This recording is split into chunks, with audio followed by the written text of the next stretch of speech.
أعوذ بالله من الشيطان اللعين الرجيم بسم الله الرحمن الرحيم الحمد لله رب العالمين ولا حول ولا قوة إلا بالله العلي العظيم إن الله وملائكته يصلون على النبي يا أيها الذين آمنوا صلوا عليه وسلموا تسليما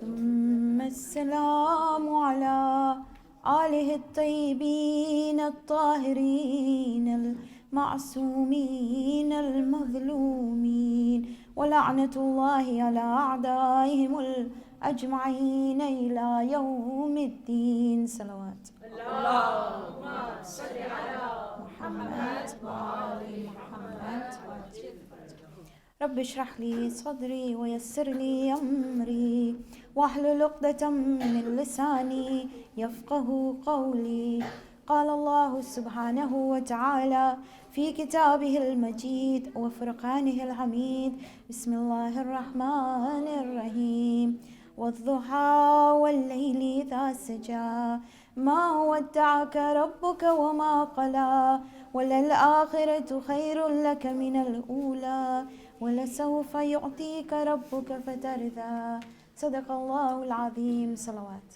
اللهم صل على محمد وآل محمد وأجل فرجهم. السلام عليكم ورحمة الله وبركاته. وعليكم السلام ورحمة الله وبركاته. And Jumu'ah Mubarak. So we've been looking at the phenomenal personality of Imam Hussein. We've actually been looking at his words.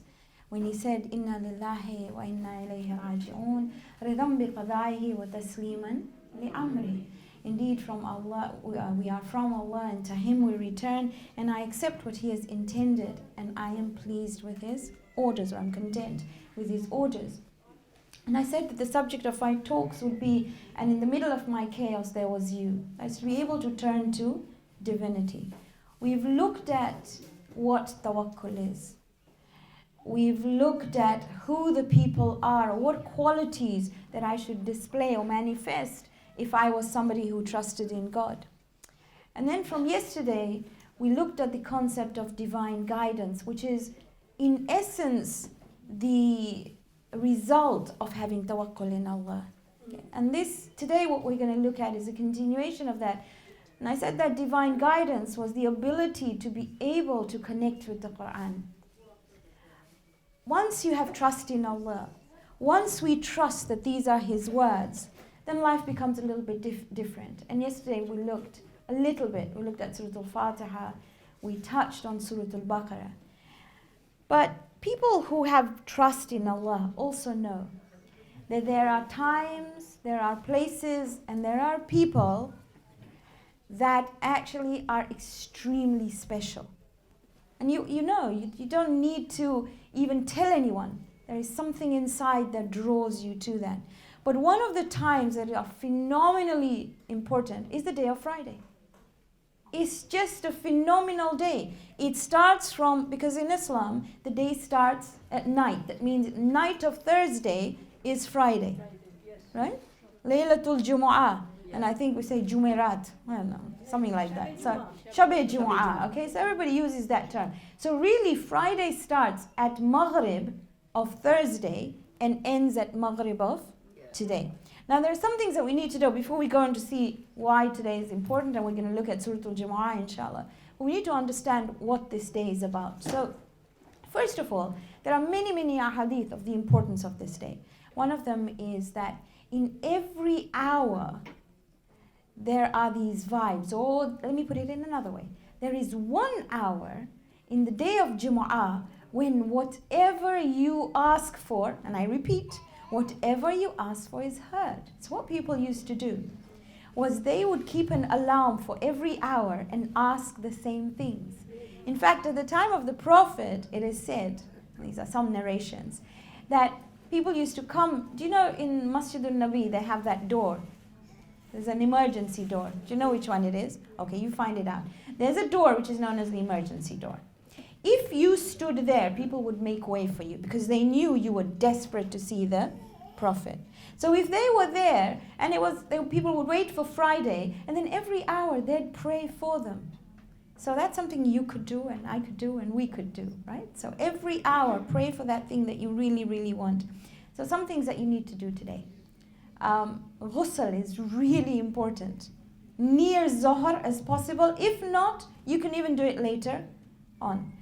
To wear clean clothes, to wear perfume, and it doesn't matter if it's Muharram or not, you can still wear clean, nicely pressed clothes, right? Recite Quran, dua, istighfar. One of the most beautiful things we tell children is that there are angels who have these beautiful clipboards and they have gold pens and they write with silver ink. And it's true, read. And they write the numbers of those who recite salawat. It's simple. Allahumma salli ala Muhammad wa ali Muhammad. Now the reason why I'm repeating it is because I'm not talking about you. But sometimes we go Allahumma salli ala. There is no A in Arabic. None. There is no A for egg in Arabic. And it's not Allahumma. I don't know what that is. We've got to learn to recite it properly. You've got to fill your mouth and say Allahumma salli ala Muhammad wa ali Muhammad. It's a bit of a struggle to change, but we need to change. Because it's been a long time since we've been so used to, I don't know what we're saying. I really don't. Well, nobody corrected us. One salawat. Allahumma salli ala Muhammad wa ali Muhammad wa antil faraja. So good to have a misbah. Carry it round, especially on a Friday, and salawat. Now, I had a teacher. He was phenomenal. And I couldn't understand how, even at his age, he could remember so much. I mean, I need notes. He never needed notes, and he was phenomenal. And I would say, how do you remember all this? Dates, times, places, everything. He said, Friday. And I said, yeah, okay, what do you do on Friday? He said, haven't you read? He said, all you need to do from Fajr to Zohar is recite Ayatul Kursi, and you will have the memory of a wizard. I tell it to my children. And it's really important. Anytime you recite Ayatul Kursi with the niyyah that you want to increase your memory power. It has a phenomenal effect, even if you don't understand it yet. Okay? So these are some of the things we do, and obviously on Friday, istighfar as much as possible. Finally, this is the day that Imam Zaman Ajjalallahu Faraja will appear. Allahumma salli ala Muhammad wa ali Muhammad.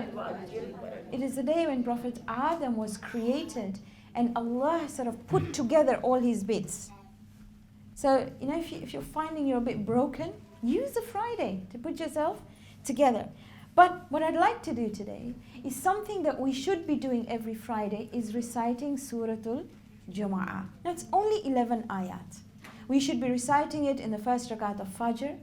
We should be reciting it in Zohar. If we're going for Salatul Jumu'ah, we should be reciting it in the first rakat, and in the second rakat is Suratul Munafiqun. It's only 11 ayat. It's really, really easy. It's not difficult at all. So let's look at it. Surah number 62. Are you good with that? How will you remember it, 62? The way you will remember it, 62, is Friday is the 6th day of the week. Are you good? Sunday, Monday, sorry, I'm going to be like children. Tuesday, Wednesday, Thursday, Friday, 6th day of the week. And how many rakats in Salatul Jumu'ah? 2. 6 and 2? 62. Are you good for that? Okay, so 62, Suratul Jumu'ah. It's a Madani surah. 11 ayat, you will divide it into 5 parts. Again, you've got 5 fingers, you will divide it into 5 parts. Okay. And there is the way it connects to each other is beautiful. So it starts off, it's a Musabbihat surah. So there are 7 surahs in the Quran that are known as Musabbihat. They start with either Yusabbihu or Sabbaha. And the Prophet never slept unless he recited one of those. So with the children we teach, we tell them, If nothing else, learn the first ayah of each one and recite it before you go to sleep. Because if the Prophet did it, my goodness, I need to do it too. So let's start with Surah Al-Jumu'ah. So inshallah on the next Thursday night and on Friday you will be reciting this, right? So the first ayah is Bismillahir Rahmanir Rahim. Yusabbihu lillahi ma fis samawati wa ma fil ard. Everything in the heavens and the earth declare His perfection. You see, sabbaha comes from sabaha, to swim. When you swim, you have to be perfectly balanced and you have to keep on moving. You know that? If you swim and you don't move, you have issues, right? Okay, so sabbaha, I know the translation says glorify, but in essence it's to say, oh my goodness, you are perfect. Yusabbihu lillahi ma fis samawati wa ma fil ard. Now, this is one ayah of the Quran which is unusual. Every other ayah in the Quran that ends with the names of Allah has two names. We read it, don't you? Azizul Hakim, Ghafurur Rahim. This has four. Malik, Quddus, Aziz and Hakim. I can repeat that again. Malik, Quddus, Aziz and Hakim. And these four, if you don't remember anything on a Friday, just keep on saying, Ya Malikul Quddusul Azizul Hakim. Malik means king. In other words, he's in control. Quddus means flawless. No, absolutely pure, completely flawless, no mistakes at all. Aziz is a combination of respect and authority. Okay, so Aziz, many people in life you respect, but they may not have authority. There are people who have authority, but you cannot respect them. Aziz means somebody you can respect and who has authority. And finally, Hakim, one who has wisdom. And if we look at life, these are our aspirations. If I tell you in life, think very carefully about what you would like in life. Most of us would say, I would like to be in control. We all like control, right? We talked about it, and I said the President of the United States wanted to nuke hurricanes because he wanted to even control a hurricane. See, we want everybody to do what we want, do we not? But more so than that, we want to have control of ourselves. That's number one. We all want to be flawless. We don't want to make mistakes. We don't want to sin. We all want that quds in our life, that purification. We all want respect and authority. Every human being would like to be respected and would like to have some authority. And finally, we all want to be wise. Wisdom means I want to practice on the knowledge I know. I don't want to just be Google. And these are our aspirations. Now the next ayah, I said there were 5 sections. The first section is ayah 1. The second section is ayah 2 to 4. Now this is in essence the mission of Rasulullah. If anybody wants to say, what did Rasulullah do? You have to go to Surah Al-Jumu'ah. It is also the answer to the dua of Prophet Ibrahim. Prophet Ibrahim, Surah Al-Baqarah, ayah 129. He's built the Kaaba. He says, Rabbana Arab wab'ath fihim, raise amongst them a messenger. And you will see the 4 things he's asked for. Allah just tweaked the order a little bit, but we won't go down that line, okay? So let's see what the second ayah is. This is in essence the mission of Rasulullah. Why am I doing this? So that inshallah, Jumu'ah you will recite it. From one Jumu'ah to the next Jumu'ah, all your sins are sort of covered up. It keeps you safe. If I were to tell you that the best alarm system is available at so-and-so place, this place will be empty because everybody wants to be protected. This protects you, your families, all of us. Okay. All right. Huwa alladhi, it is He who ba'atha fil ummiyin. He raised amongst those who are ummiyin. Ummiyin means those who are, I know it's translated as unlettered. Is mother. Somebody who's just come out of their mother's womb, doesn't know much. Walladhi ba'atha fil ummiyina rasulan. Also means mother, like I said. So the mother of all cities is Makkah. At that time it was known as Ummulqura, right? So amongst them he raised a Rasul. He did 4 things. Yatlu alayhim ayatihi.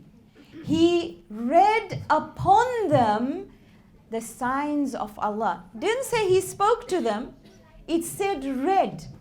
If today I was reading something, you would immediately know that I'm reading. There's a difference between speaking and Reading. So he read to them the words of Allah, which is the Quran. وَيُزَكِّيهِمْ, and through their understanding, they were able to become flawless as much as possible. Can you see the connection to the four words that we had before, the four Asma al-Husna? وَيُزَكِّيهِمْ وَيُعَلِّمُهُمُ الْكِتَابِ. He taught them the book. Kitab is in essence laws. The book of law, right? He taught them boundaries. He told them, if you have these boundaries, you will succeed. وَيُزَكِّيهِمْ وَيُعَلِّمُ الْكِتَابَ وَالْحِكْمَةِ. And then through that, they were able to become wise. So, it tells me this is the paradigm shift that the Prophet brought. وَالَّذِي بَعَثَ فِي الْأُمِّيِّينَ رَسُولًا مِّنْهُمْ يَتْلُو عَلَيْهِمْ آيَاتِهِ وَيُزَكِّيهِمْ وَيُعَلِّمُهُمُ الْكِتَابَ وَالْحِكْمَةِ. I have to follow this order. Read this book. Take out hatred, anger, resentment, jealousy, everything that's inside you through this book. Then start learning the laws, learn the book. And then practice on the book so you become wise. Okay, next ayah. You can read it for me. You all know it, right? What's the next one? وَآخَرِينَ مِنْهُمْ لَمَّا يَلْحَقُوا بِهِمْ وَهُوَ الْعَزِيزُ الْحَكِيمُ. Now this is not just a message for just the people who are there at the time of the Prophet. It's a global message for all generations. And I repeat what I said yesterday. We do not understand the Quran. How are we going to take this message globally? How are we going to market something we don't understand ourselves? If somebody were to say, oh, Friday is a really important day. When you come to Watford on a Friday, have you seen the amount of people that come out of the main mosque? It's phenomenal. I mean, we have a Majlis late here on a Friday. Because and you say, what do you do on a Friday? We go to prayers. And where is that? I don't know, some chapter in the Quran. What does it say? Don't know. So the reason is, hopefully tomorrow or today, we will go over this. ذَلِكَ فَضْلُ اللَّهِ يُؤْتِيهِ مَن يَشَاءُ وَاللَّهُ ذُو الْفَضْلِ الْعَظِيمِ. This is the greatest grace of Allah. Fadl is what we don't deserve. Fadl is more than you expect. So he's saying the greatest grace of Allah is this direction, this divine guidance that you and I have. The Quran and the Ahlul Bayt. Phenomenal. The talking Quran and the silent Quran. This is our Fadl. And we've received it. So you've got ayah 2 to 4. First section, my aspirations, the attributes. The Prophet said, تَقَلُّقُ بِأَخْلَاقِ اللَّهِ. Adopt in yourself the akhlaq of Allah. So these are the 4 things we want to be. Second, how do I become this? Now the third section. What happens if I don't? Let's see what happened. مَثَلُ الَّذِينَ هُمِّلُوا التَّوْرَاةَ ثُمَّ لَمْ يَحْمِلُوهَا كَمَثَلِ الْحِمَارِ يَحْمِلُ أَسْفَارًا. Allah says, the example of those who are given the Torah, this is not talking about the Bani Israel now, it's talking about the Bani Israel then, and it's a message to us, is exactly like those people who put asfar is lots of pages. Do you know what safar is? Safar is the journey. So asfar comes from there. When you read papers, your eyes are journeying over the paper. Arabic is beautiful, okay? So the eyes are doing a safar over the journey. So this is saying that these people took the Torah as lots and lots of papers and put them on a donkey. And it's a burden to the donkey. Even to the donkey, it's a burden, right? بِئْسَ مَثَلُ الْقَوْمِ الَّذِينَ كَذَّبُوا بِآيَاتِ اللَّهِ وَاللَّهُ لَا يَهْدِي الْقَوْمَ الظَّالِمِينَ. So you and I are told, do you find it tedious to read the Quran? Don't answer me. You say, well, I don't understand it. Who is this? And it's saying it were these people who didn't apply the teachings of the Quran and they found it tedious. They just regarded it as a bit of a burden. They carried it around, big books, took it down, but they didn't apply it to their lives. Therefore, it didn't give them tawakkul. It didn't lighten their lives. It didn't give them any direction. You know, I have a range of books on my windowsill in my kitchen. People buy me all sorts of cookery books. I guess they think I don't cook, okay? So there's a whole bunch of them. But if you went through my books, you would know which one I use the most. because it's got oil and flour and, everything under the sun. And believe me, it's the one that my mother wrote. It's her cookery book. Every other one is in pristine condition, even Jamie Oliver, I'm afraid, okay? So it's all up there, and they sit there. It's the same thing with this book, and it's a burden. Every day I look at those books and I think, I wish I could give them away, because they're these thick books, and I'm thinking, what the heaven am I going to do with these, right? In the same way, is the Quran a burden? Or am I using it? Quran is telling me itself. Then Allah says, this is the test. قُلْ يَا أَيُّهَا الَّذِينَ هَادُوا, O you who follow Judaism, إِن زَعَمْتُمْ أَنَّكُمْ أَوْلِيَاءُ لِلَّهِ مِن دُونِ النَّاسِ فَتَمَنَّوُا الْمَوْتَ إِن كُنْتُمْ صَادِقِينَ. If you think you are the favorites of Allah, then you know what? Do the tamanna. Ask for death. When it says ask for death, it doesn't mean go out and kill yourself. No, it doesn't say that. It says you will not fear death if you are truthful. So if I were to ask you, and I was to ask myself first, do I fear death? I'd probably say yeah. Because I don't think I have done my best as far as the Quran is concerned. I haven't followed it enough to reach my full potential. So here they are told, if you think you didn't need the Torah and you could reach your full potential, then you know what? Don't fear death. But Allah says, وَلَا يَتَمَنَّوْنَهُ أَبَدًا. Never will they do that. بِمَا قَدَّمَتْ أَيْدِيهِمْ. Because of what they have sent ahead. وَاللَّهُ عَلِيمٌ بِالظَّالِمِينَ. Allah knows those who do injustice. So the idea is, where do you and I invest? Do I invest in the dunya, or do I invest in the dunya and the akhirah? Everything I do must have a connection with the akhirah. It must do. Then I know there is something I can look forward to doing. Something ahead. Something that I have sent ahead. It's really important. I'll repeat something I say all the time. There was a man who owned a whole big warehouse of dates. And he tells his son, when I die, I want these dates to be distributed by the Prophet's hand. I mean, what better thing could you have? When he dies, the son comes to the Prophet and says, my father had liked you to distribute these dates. The Prophet distributes these dates and asks Imam Ali to go inside and check whether there's any left. And Imam Ali comes out and then looks under his slippers and he says, one stuck to my slipper. And the Prophet said, I swear by he who holds my soul, that if this man had given away this date in his lifetime, it would have been worth more than this whole warehouse of dates that I gave away in his name after he died. Now, it need not be a financial thing. A smile, a hug, just caring for someone. That's what it's about. That's what all this is about. That's what future investments are about. And this is the third section, which tells me that if I do not invest in the akhirah, I will always be scared of death. But death is inevitable.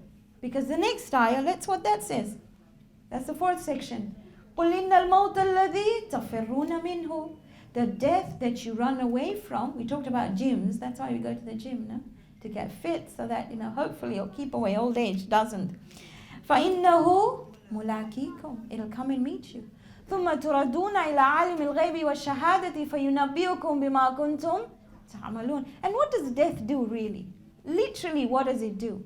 It just gives me an insight of the way I have lived life. That's what Quran says. قُلْ إِنَّ الْمَوْتَ الَّذِي تَفِرُّونَ مِنْهُ. So one of the ways to be prepared for death, because it's so inevitable, is to ask yourself 3 questions every day. Number 1. What is your plan? What is your plan of life? Can you articulate your plan? What is your goal in life?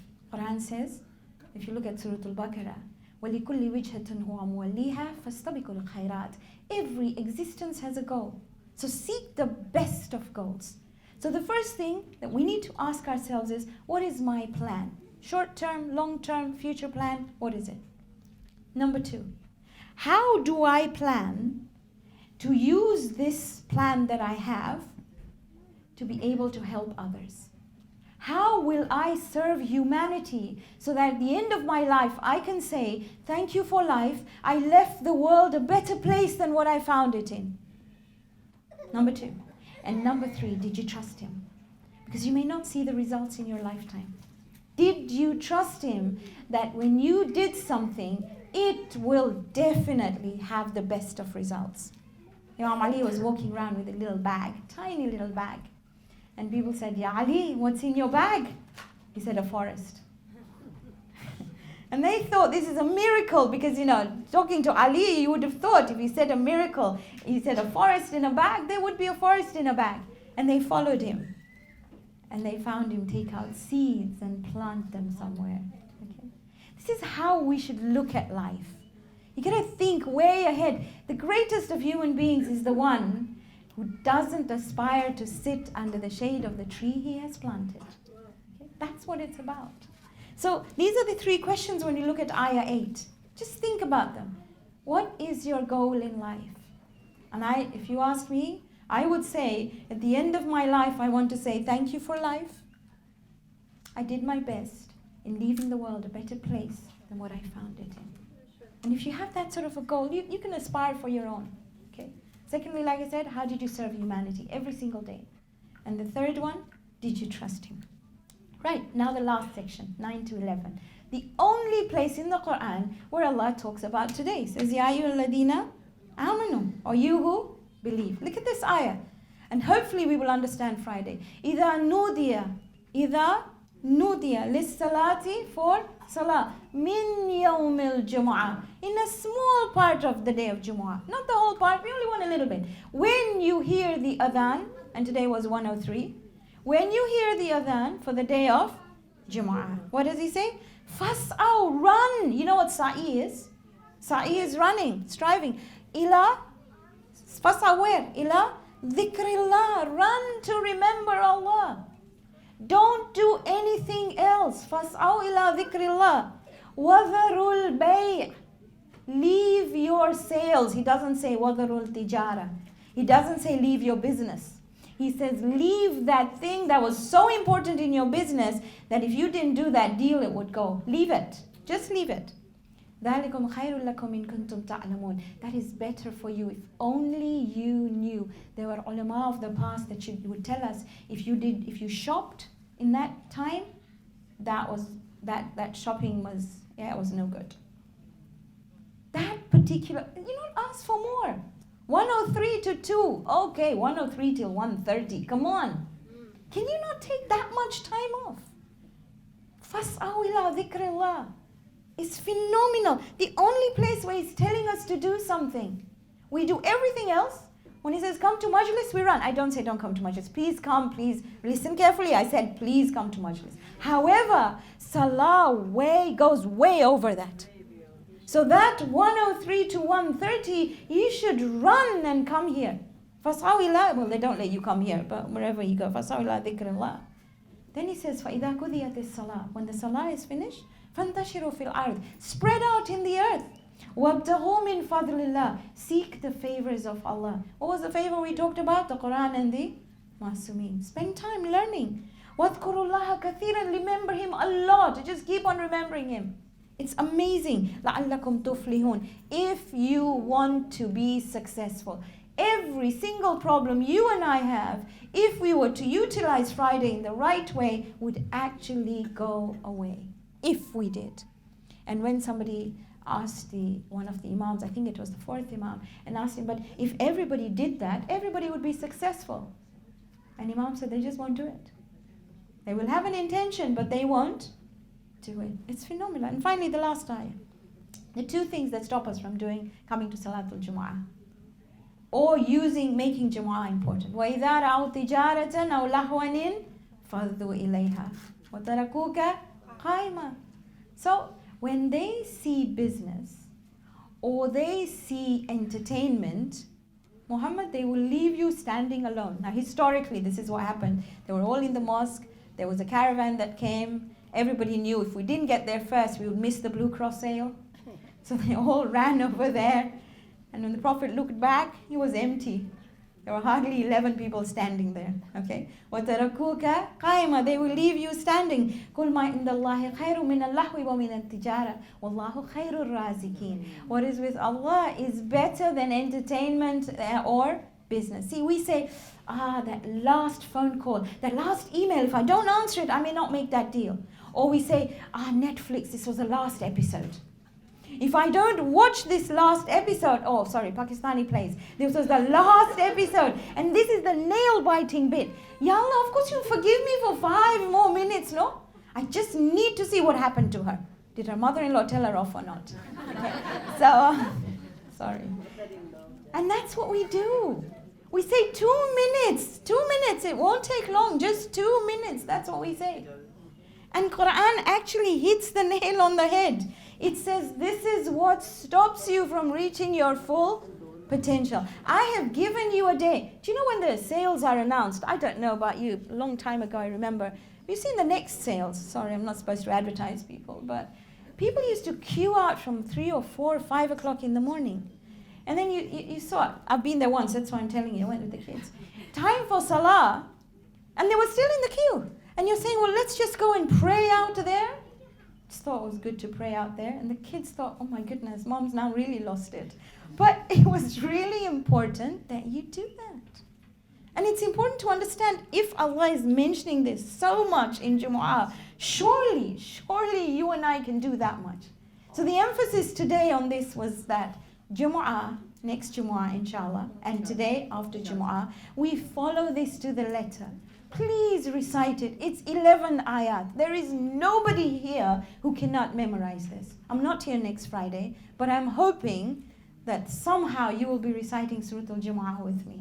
Okay? Somewhere. Because there is a telepathic connection always. When you're Husainis, there is no choice but to have that connection. Okay? But today, phenomenal woman. I can't even talk about her. Muhammad wa ali Muhammad. She's got an accident. She's not coming,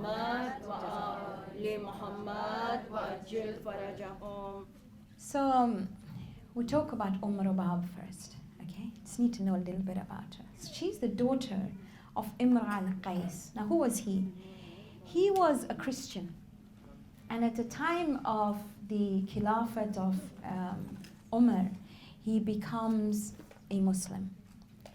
When he becomes a Muslim and he accepts Islam, it is Imam Ali alayhi salam who goes to congratulate him, who goes to visit him, to make him feel part of the family. And it's really important we do that. Sometimes when we see people who are strange and we see them coming to the mosque, we sort of go, yeah, okay. You don't do that, Boostan, though. You're really good, okay. But these are the sort of things that happen when we see somebody who's strange. So Imam goes to visit him. And do you know what he does? He says, Ya Ali, I have 3 daughters. And I'd like to incorporate myself with your community by marrying my daughters into your community. It's phenomenal the way this works. These days, we don't even do that. I mean, we've got issues. So we run a institution, an organization called Cupid, Q-P-I-D. It's got better over the years. But I find that sometimes moms will tell us, and we don't take instructions from moms anymore, but we used to, and moms will tell us, well, I have a daughter, but I don't want you to tell anyone about her, but I want you to find a man for her. How do you do that? I cannot give you a picture, and I cannot give you a profile, they say, but you need to find someone because she's awesome. So you go to a young man and you say, well, I know this awesome young lady. What does she look like? Don't know. What has she done? Don't know. How old is she? Approximately in her 20s. It doesn't work. It doesn't work anymore. You know, the time of the Prophet, in the masjid, after Salah, people would stand up and say that I am looking to get married. There is no shame in it because you're looking to do something halal. We've got to take the stigma off. Or this other stigma that we have, that Sayyids can only marry Sayyids. Where did that come from? Were they Aimma, not Sayyids? Were they not? Who did they marry? Here I'm going to tell you just now, okay?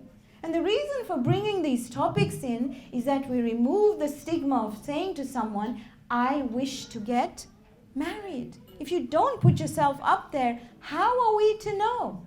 Very often I get told off. They say I sit here because I'm stalking girls. Yes, I am. I have these boys who are beautiful, and you've got some beautiful girls here. Anyway, okay, that's enough of that. So here we are. Imran tells Imam Ali that I will give 3 daughters. He gives Maliya to Imam Ali. He gives Salima to Imam Hassan. And Rubab to Imam Hussein. It's phenomenal the way this works. We don't listen to this many times, okay? And she was a very learned poet. She was phenomenally intelligent. We only hear about her in Karbala. And let me tell you what Imam used to say. Imam used to write poetry about her. I'm only going to pick up a little bit, okay? Get your husbands to write poetry about you, okay? He said, I swear. Okay, you're smiling at me. I swear I love the house in which there is Rubab and Sakina. I love them dearly. This is English translation. The Arabic is more beautiful. I sacrifice all my belongings to them, and nobody, if they knew them, would be able to disapprove my admiration towards them. It's beautiful. Can you imagine what Rubab meant to him? She was something else, something absolutely phenomenal. And that is why we see the way she was on the day of Ashura. Let me just go right at the end before I come back. There are narrations which say that she refused to ever sleep or live under a roof. She refused. She just would not agree. And every time you asked her why, because she would go and sleep outside, she would say that he lay on the sands of Karbala. He did that. How on earth can I go under a roof? How can I do that? My mother used to tell me this. She would quote her. When I used to tell my mom, why do you fast so much? Why do you pray so much? And she would say, it's for your dad. And I would say, my dad prayed and my dad fasted. She would say, did you not hear of Rubab? She would tell me, if I have to skin myself alive and put it as a cover on your father's grave for a second, it would not be enough for what he did, for he was Husseini. This is what Rubab teaches us in a practical way. At least that's what I learned from my mom. So this mom raises her hands in dua. This mom is looking at her child. This child has no water.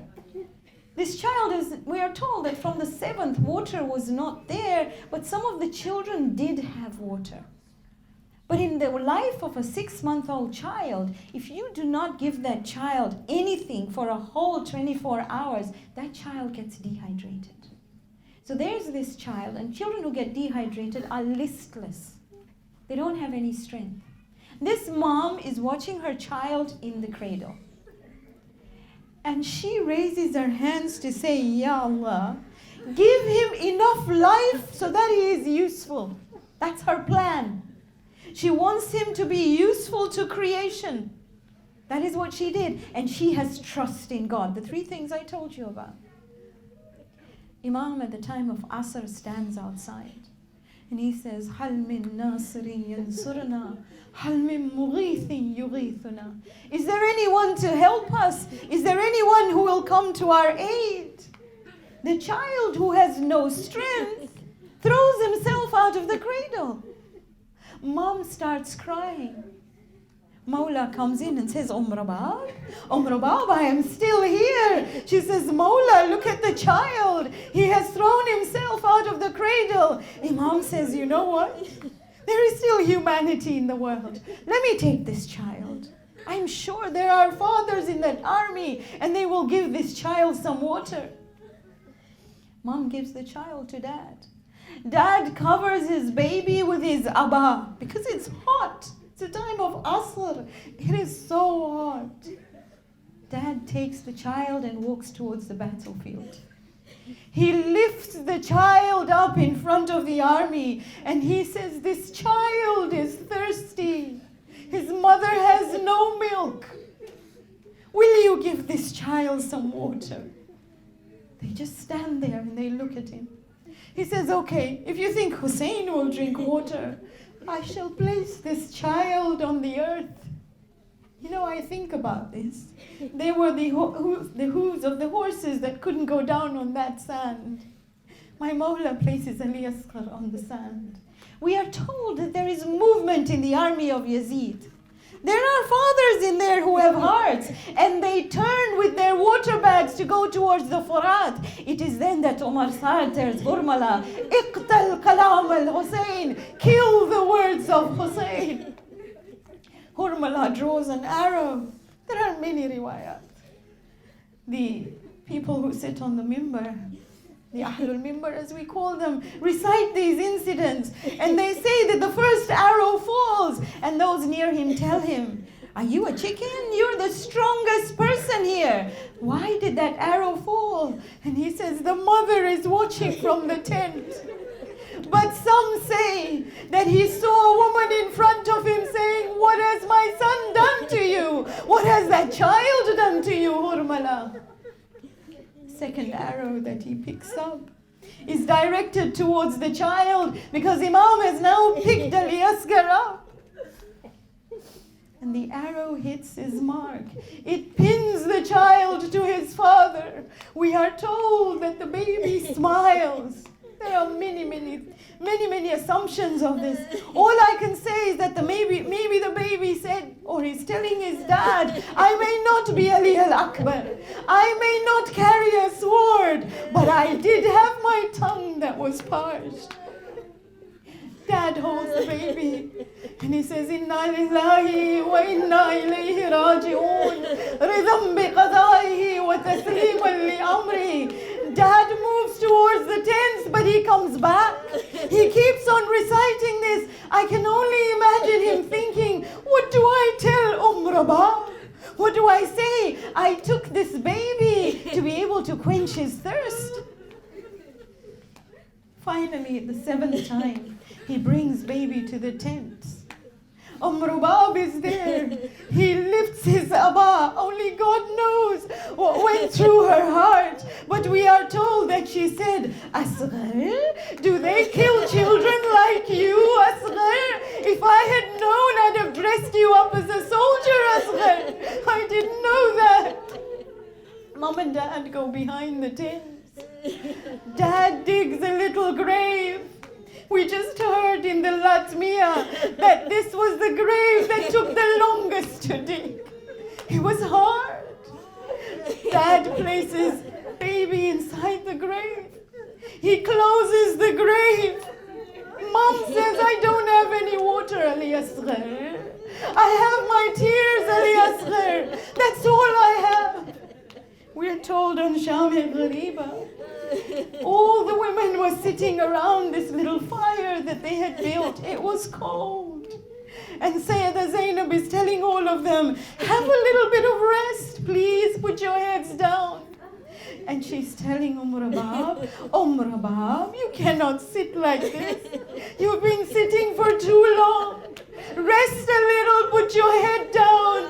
She said, Zainab, every time I put my head down, I hear Ali Asghar crying. I cannot put my head down, Zainab, I cannot do that. When she comes back to Karbala, she only had one complaint to Imam Hussein. She says, Imam, Ya Mawla, throughout my journey from Karbala to Kufa to Sham and back, the killer of my son walked near me.